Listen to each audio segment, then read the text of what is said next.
Welcome friends, आज के video में हम देखेंगे BSPHCL टेक्नीशियन ग्रेड 3 का क्वेश्चन। दोस्तों, अभी तक जितने एग्जाम में पूछे गए सारे प्रश्नों को देखते हुए यह वीडियो बनाया जा रहा है। यह दो पार्ट में है। आपको 1 से 100 तक आपको पहला पार्ट है और 101 से 200 तक दूसरा पार्ट है।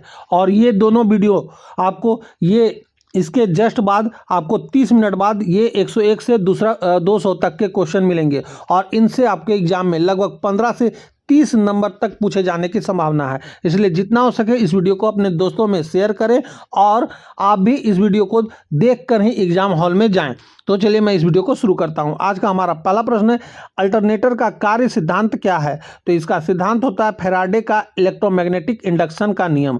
हमारा अगला प्रश्न है, यहाँ दोस्तों स्पष्टीकरण है। ये आप स्पष्टीकरण को देख कर ही जाएंगे क्योंकि इससे आपके काफ़ी एग्जाम में प्रश्न पूछे जाएंगे, इसलिए इनको जरूर आप देख लेंगे। हमारा अगला प्रश्न है, एक सर्किट ब्रेकर का मुख्य कार्य क्या है? तो इसका मुख्य कार्य है ओवरलोड या शॉर्ट सर्किट की स्थिति में स्वचालित रूप से सर्किट को बाधित करना। हमारा अगला प्रश्न है, डीसी ड्राइव का उपयोग क्यों किया जाता है? तो इसका उपयोग किया जाता है डीसी मोटर की गति को नियंत्रित करने के लिए। दोस्तों, इस वीडियो से आपको लगभग 15 से 30 मार्क्स तक कवर होने की संभावना है और इस वीडियो के बाद 10-30 मिनट बाद आपको दूसरा वीडियो मिल जाएगा, इसलिए दोनों वीडियो को आप जरूर एग्जाम हॉल में घुसने से पहले देख लेंगे। हमारा अगला प्रश्न है, घरेलू उपकरणों में आमतौर पर किस प्रकार की वायरिंग का उपयोग किया गया है? तो यह किया गया है कंड्यूटिव वायरिंग का। हमारा अगला प्रश्न है, प्रदीप्ति का एसआई इकाई क्या है? तो इसका एसआई इकाई होता है लक्स। हमारा अगला प्रश्न है, सिंक्रोनस मोटर की गति को क्या कहा जाता है? तो सिंक्रोनस गति कहा जाता है। हमारा अगला प्रश्न है, 3 चरण इंडक्शन मोटर में स्लिप की गणना कैसे की जाती है? तो यह सिंक्रोनस गति माइनस रोटर गति बटा में सिंक्रोनस गति, इससे किया जाता है। हमारा अगला प्रश्न है, ट्रांसफार्मर वाइंडिंग में आमतौर पर किस सामग्री का उपयोग किया जाता है? तो इसमें किया जाता है तांबा का उपयोग। हमारा अगला प्रश्न है, VFD वेरिएबल फ्रीक्वेंसी ड्राइव का उपयोग एसी मोटर में क्यों किया जाता है? तो यह इसलिए किया जाता है कि मोटर की गति को नियंत्रित करने के लिए। हमारा अगला प्रश्न है, भूमिगत केबलिंग का मुख्य लाभ क्या है? तो इसका मुख्य लाभ है मौसम की स्थिति से सुरक्षा। दोस्तों, इस वीडियो से आपके लगभग 15 से 30 मार्क्स पूछे जाने की संभावना है और इसके जस्ट बाद आपको 30 मिनट के बाद एक और वीडियो मिलेगा। उन दोनों वीडियो को आप एग्जाम हॉल में घुसने से पहले जरूर देख लेंगे क्योंकि इससे आपके एग्जाम में बहुत सारे प्रश्न बनने वाले हैं। हमारा अगला प्रश्न है, एसी मशीन वाइंडिंग में लेप वाइंडिंग का उपयोग किस लिए किया जाता है? तो इसका उपयोग किया जाता है कम वोल्टेज उच्च करंट के लिए। हमारा अगला प्रश्न है, थर्मल पावर प्लांट में ऊर्जा रूपांतरण का सही क्रम क्या है? तो इसका सही क्रम होता है रासायनिक ऊर्जा, उसके बाद ऊष्मा ऊर्जा, फिर यांत्रिक ऊर्जा, फिर विद्युत ऊर्जा। ये आपको क्रम याद रखना है क्योंकि यह प्रश्न आपका एग्जाम में पूछे जाने वाला है। हमारा अगला प्रश्न है, एक single phase induction motor self starting क्यों नहीं होती है? क्योंकि यह एक पल्सेटिंग चुंबकीय क्षेत्र उत्पन्न करती है, इसलिए। हमारा अगला प्रश्न है, मशीन कंट्रोलर पैनल में MCB का क्या कार्य है? तो इसका कार्य होता है ओवर करंट और शॉर्ट सर्किट से सुरक्षा प्रदान करना। हमारा अगला प्रश्न है, हाइड्रो इलेक्ट्रिक पावर प्लांट में पेन स्टॉक का क्या कार्य है? तो इसका कार्य होता है बांध से टरबाइन तक पानी ले जाना। हमारा अगला प्रश्न है, इंडस्ट्रिक वायरिंग में अर्थिंग का क्या अर्थ होता है? तो इसका अर्थ होता है लीकेज करंट से मानव उपकरणों की सुरक्षा करना। हमारा अगला प्रश्न है, डीसी मशीन वाइंडिंग में कम्यूटेटर का क्या कार्य है? तो इसका कार्य होता है आर्मेचर में उत्पन्न एसी को डीसी में बदलना। हमारा अगला प्रश्न है, एक अल्टरनेटर के स्टेटर में उत्पन्न ईएमएफ की आवृत्ति किस पर निर्भर करती है? तो यह निर्भर करती है पोल की संख्या और रोटर की गति पर, दोनों पर निर्भर करती है। दोस्तों, यह प्रश्न आपके एग्जाम में पूछा ही जाएगा, इसलिए इसे याद रखिएगा। पोल की संख्या और रोटर की गति दोनों पर निर्भर क्या करता है? एक अल्टरनेटर के स्टेटर में उत्पन्न ईएमएफ की आवृत्ति।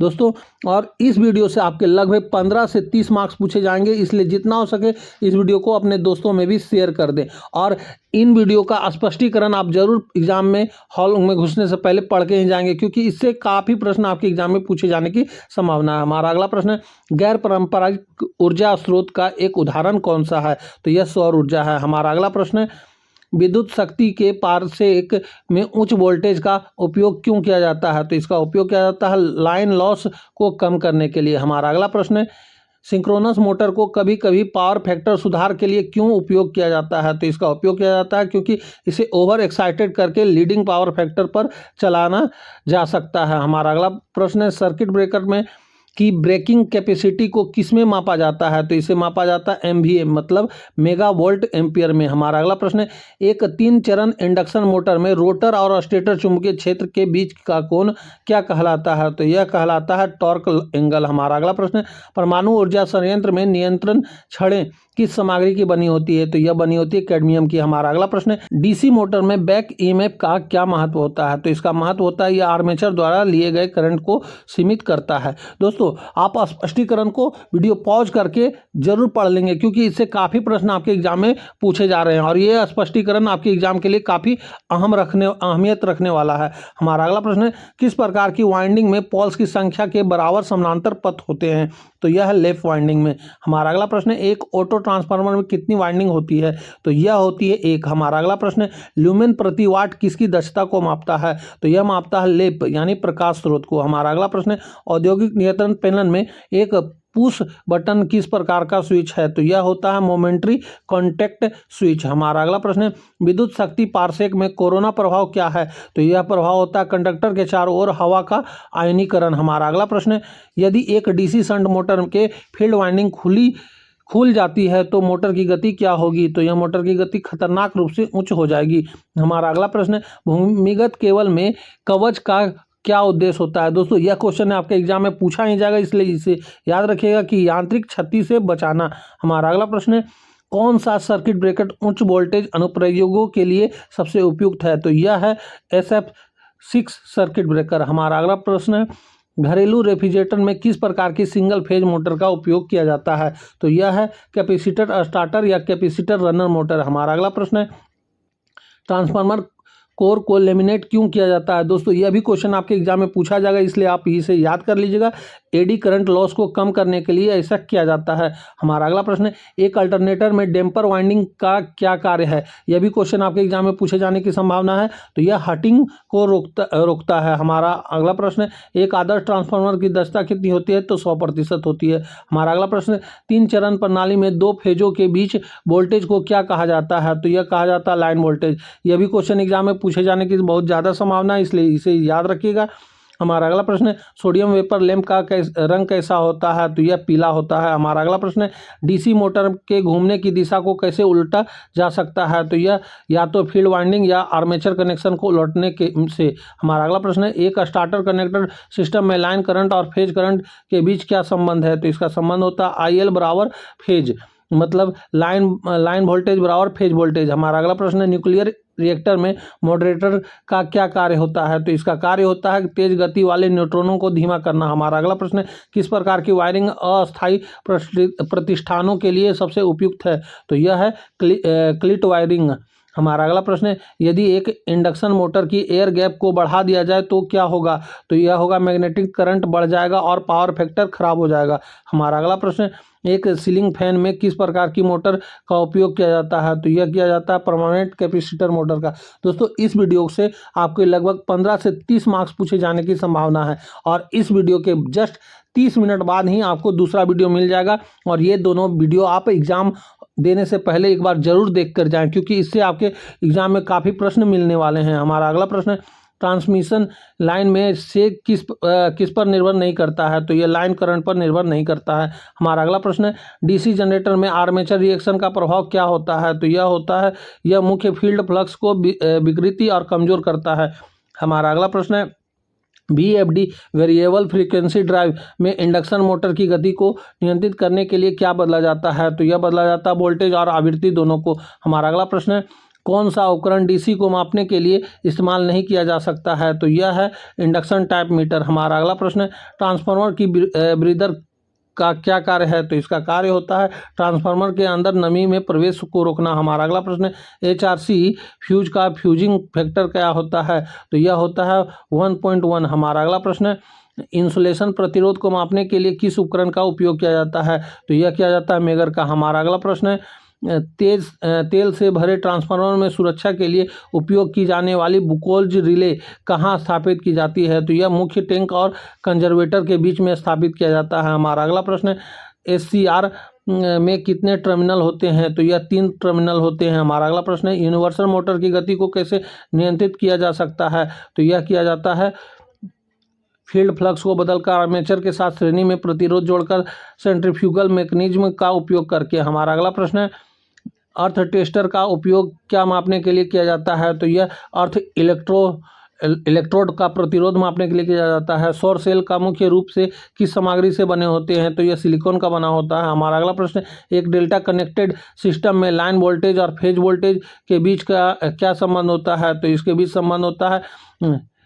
लाइन वोल्टेज बराबर फेज वोल्टेज होता है। हमारा अगला प्रश्न है AC और DC दोनों को मापने के लिए कौन सी मीटर का उपयोग किया जाता है? तो यह मूविंग आयरन मीटर का उपयोग किया जाता है। हमारा अगला प्रश्न ट्रांसमिशन लाइनों में स्किन इफेक्ट के कारण क्या होता है? तो यह करंट कंडक्टर की सतह पर अधिक प्रभावित होता है। हमारा अगला प्रश्न है टेरिक ट्रायड फॉर अल्टरनेटिंग करंट का मुख्य कार्य क्या है? तो इसका मुख्य कार्य है AC पावर को नियंत्रित करना। हमारा अगला प्रश्न है वायरिंग की लूपिंग इन प्रणाली में उपकरणों कहाँ जुड़े होते हैं? तो यह जुड़ा होता है सॉकेट आउटलेट से समानांतर में। हमारा अगला प्रश्न है भारतीय बिजली नियम के अनुसार मानव सुरक्षा के लिए उपकरण की बॉडी और अर्थ के बीच अधिकतम स्वीकार्य प्रतिरोध कितना होता है? तो यह होता है 1 ओम। हमारा अगला प्रश्न है डीजल पावर प्लांट में टर्बाइन को घुमाने के लिए किसका उपयोग किया जाता है? तो इसका उपयोग डीजल इंजन के लिए किया जाता है। एक स्टेप अप ट्रांसफार्मर क्या बढ़ता है? तो यह बढ़ता है वोल्टेज। हमारा अगला प्रश्न है एक capacitor starter single phase motor में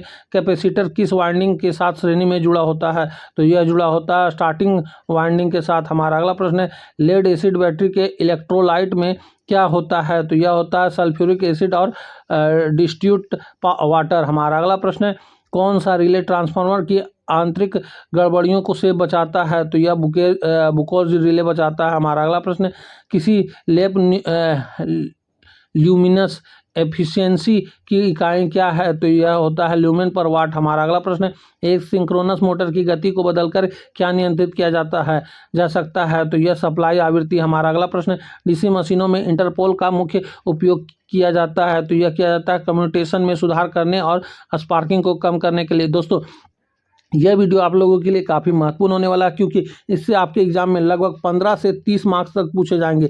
इसलिए जितना हो सके इस वीडियो को डिटेल में आप देखें और स्पष्टीकरण को वीडियो पॉज कर करके देखते चलेंगे आप। हमारा अगला प्रश्न है इलेक्ट्रिक ट्रैक्शन में किस प्रकार की मोटर का व्यापक रूप से उपयोग किया जाता है? तो यह किया जाता है DC सीरीज मोटर का। हमारा अगला प्रश्न है यदि 3 चरण इंडक्शन मोटर केवल 2 फेजों पर चलती है तो इस स्थिति को क्या कहते हैं? तो सिंगल फेजिंग कहा जाता है। हमारा अगला प्रश्न है पावर इलेक्ट्रॉनिक्स में इन्वर्टर का क्या कार्य है? तो इसका कार्य होता है DC को AC में बदलना। हमारा अगला प्रश्न है पावर फैक्टर को मापने के लिए किस उपकरण का उपयोग किया जाता है? तो यह किया जाता है पावर फैक्टर मीटर का। हमारा अगला प्रश्न है एल्युमिनियम कंडक्टर की तुलना में तांबे के कंडक्टर का मुख्य लाभ क्या है? तो इसका मुख्य लाभ है इसकी चालकता अधिक होती है। हमारा अगला प्रश्न है घरेलू वायरिंग में स्विच को हमेशा किस तार पर लगाया जाता है? तो यह फेज तार पर लगाया जाता है। हमारा अगला प्रश्न है किस केबल में इंसुलेशन की मोटाई किस पर निर्भर करता है?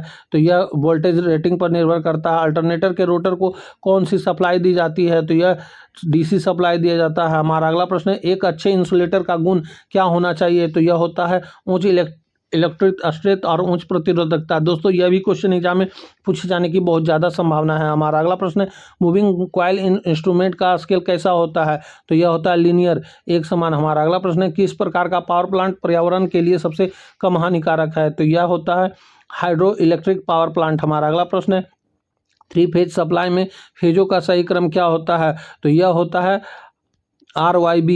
दोस्तों यह भी क्वेश्चन एग्जाम में पूछे जाने की बहुत ज़्यादा संभावना है। हमारा अगला प्रश्न है एक ट्रांसफार्मर में कौन सा लॉस लोड के साथ बदलता है? तो यह है कॉपर लॉस। हमारा अगला प्रश्न है मेगर का कार्य सिद्धांत क्या है? तो इसका मूविंग कॉइल इंस्ट्रूमेंट होता है। हमारा अगला प्रश्न है एक आदर्श करंट सोर्स का आंतरिक प्रतिरोध क्या होता है? तो यह होता है अनंत। हमारा अगला प्रश्न है स्टार कनेक्शन में लाइन वोल्टेज और फेज वोल्टेज में क्या संबंध होता है? तो यह होता है लाइन वोल्टेज बराबर √3 फेज वोल्टेज। दोस्तों यह क्वेश्चन आपके एग्जाम में पूछा ही जाएगा।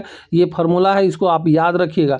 हमारा अगला प्रश्न है यदि किसी DC जनरेटर की गति बढ़ा दी जाए तो उत्पन्न EMF पर क्या प्रभाव पड़ेगा? तो यह बढ़ेगा। हमारा अगला प्रश्न है सर्किट में फ्यूज का उद्देश्य क्या होता है? तो यह होता है अत्यधिक करंट से सुरक्षा प्रदान करना। दोस्तों यह भी क्वेश्चन एग्जाम में पूछे जाने की संभावना है। हमारा अगला प्रश्न है विद्युत ऊर्जा की वाणिज्यिक इकाई क्या है? तो इसकी वाणिज्यिक इकाई होती है किलोवाट घंटा। हमारा अगला प्रश्न है, एक पूर्ण भार इंडक्शन मोटर का पावर फैक्टर आमतौर पर कैसा होता है? तो यह होता है लैगिंग। हमारा अगला प्रश्न है, किस मोटर का स्टार्टिंग टॉर्क सबसे खराब होता है? तो यह शेडेड पोल मोटर का स्टार्टिंग टॉर्क सबसे खराब होता है।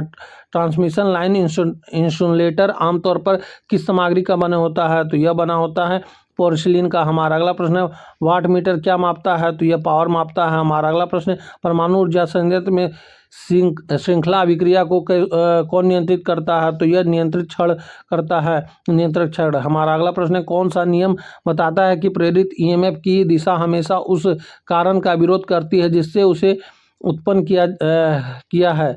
तो यह है लेज का नियम। हमारा अगला प्रश्न है, एक अच्छे अर्थ कनेक्शन के लिए अर्थपीठ में नमक और चारकोल क्यों मिलाया जाता है? तो यह मिलाया जाता है मिट्टी की चालकता बढ़ाने के लिए। हमारा अगला प्रश्न है, यदि एक अल्टरनेटर का एक्साइटेशन बढ़ा दिया जाए तो उसका पावर फैक्टर क्या प्रभाव पड़ेगा?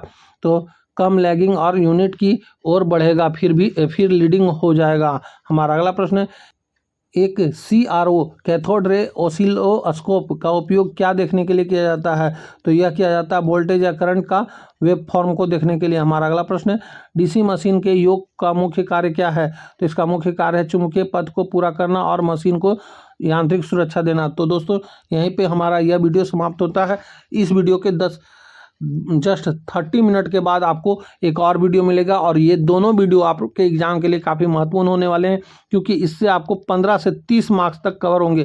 पर दोस्तों आप स्पष्टीकरण एकदम अच्छे से पढ़ लेंगे, क्योंकि इससे ही आपके क्वेश्चन बनेंगे। तो अब हम आपसे मिलेंगे अगली वीडियो में, तब तक के लिए जय हिंद, वंदे मातरम।